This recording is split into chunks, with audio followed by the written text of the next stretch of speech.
नमो नमः। आज मैं आपको प्रत्याहार सूत्रों का परिचय, प्रत्याहार का अर्थ, व्युत्पत्ति एवं महेश्वर सूत्रों का स्वरूप एवं परिभाषा, प्रत्याहार विधायक सूत्र, प्रत्याहार बनाने के नियम, प्रत्याहार की उपयोगिता एवं महत्व के विषय में बतला रही हूँ। संस्कृत व्याकरण का आधार स्तंभ 14 महेश्वर सूत्र हैं। इन्हें महेश्वर सूत्र भी कहा गया है। इसका कारण यह है कि यह मान्यता मानी जाती है कि पाणिनि ने जब इसका निर्माण किया तो इन्हें महेश्वर की अनुकंपा से इन वर्णों का प्राप्ति हुई, अतः इन्हें हम महेश्वर सूत्र भी कहते हैं। ये पाणिनि सूत्र व्याकरण शास्त्र का महत्वपूर्ण आधारशिला है और अष्टाध्यायी के अविभाज्य अंग भी हैं। इनकी रचना के विषय में व्याकरणों में कई ऐतिह्य प्राप्त होते हैं। महर्षि दयानंद प्रभृति विद्वान इसे विशुद्ध रूप से पाणिनि का ही रचना मानते हैं। इन 14 सूत्रों की महेश्वर सूत्र भी कहा गया है। इस रूप में वर्ण समुदाय का परिचय महर्षि पाणिनि को भगवान महेश्वर की अनुकंपा से प्राप्त हुआ था। अनुश्रुति है कि अपने गुरु वर्षाचार्य के सानिध्य में अपनी प्रतिभा का विकास न देख पाणिनि ने शिव की आराधना की थी। डमरू के आकाशस्थ शब्दों को पाणिनि ने 14 सूत्रों के रूप में कल्पना की तथा उन्हीं सूत्रों से प्रायः 4000 सूत्रों वाली अष्टाध्यायी का निर्माण किया। नंदिकेश्वर की कारिका में कहा भी गया है, प्रत्यावसाने नटराज राजो ननाद ढक्काम नवपंचवारम उद्दत कामों सनादि सिद्धान एतान विमर्शे शिवसूत्र जालम।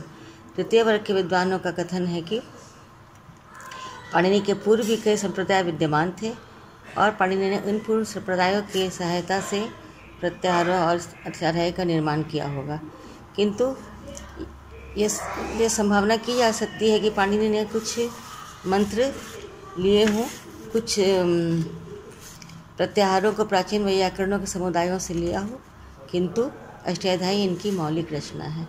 अष्टाध्यायी सूत्र शैली में लिखी गई है, अतः प्रत्याहार भी सूत्र शैली में है। महेश्वर सूत्रों की संख्या 14 है। अ इ उण ऋलृक एयोंग एयोच हैवरट लड़ अम या म अंग अण न म झभय घड़घश जड़घड़दश खफ छठ छठ थ चटव तव कपय शशर हल। इन्हें 14 महेश्वर सूत्रों से प्रायः 44 प्रत्याहारों की रचना हुई है। प्रत्याहार अनेक वर्णों या पदों के लिए प्रयुक्त सांकेतिक शब्द को प्रत्याहार कहा जाता है। प्रत्याह्रियन्ते संक्षिप्यन्ते वर्णा पदावा यत्र सप्रत्याहार।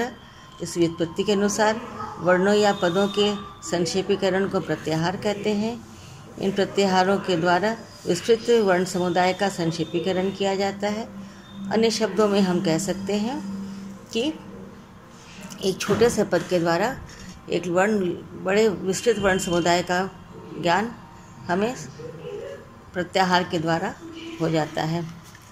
अब प्रत्याहार विधायक सूत्र है आदि अंतेन संहिता। आदि और अंत के सहित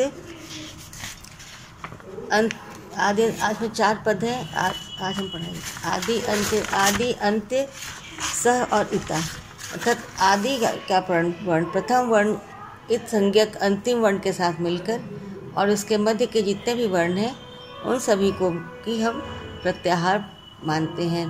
तात्पर्य यह है कि अंतिम इत संज्ञक वर्ग के साथ आने वाला आदि वर्ण अपनी तथा बीच में आने वाले अन्य वर्णों का बोध कराता है। यह प्रत्याहार विधायक सूत्र है, संज्ञा सूत्र है। अब प्रत्याहार बनाने की विधि क्या है? तो प्रत्याहार बनाने के लिए 14 महेश्वर सूत्रों में से किसी भी एक सूत्र को आप ले सकते हैं और महेश्वर उसको लेकर अंत में के इत संज्ञक सूत्र तक अंतिम वर्ण इत संज्ञा की गणना नहीं की जाती है, उनके साथ मिलाकर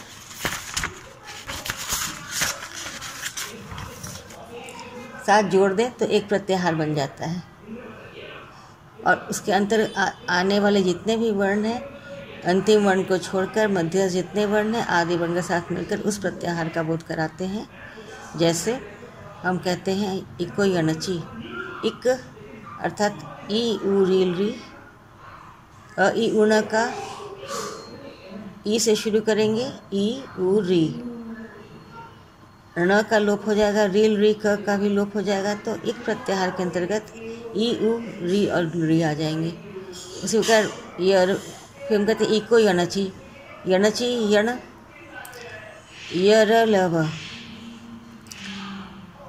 लण का ण, तो यर लव ण के द्वारा हम यर लव को प्रत्याहार के रूप में गिनेंगे। इस प्रकार प्रत्याहारों का निर्माण किया जाता है।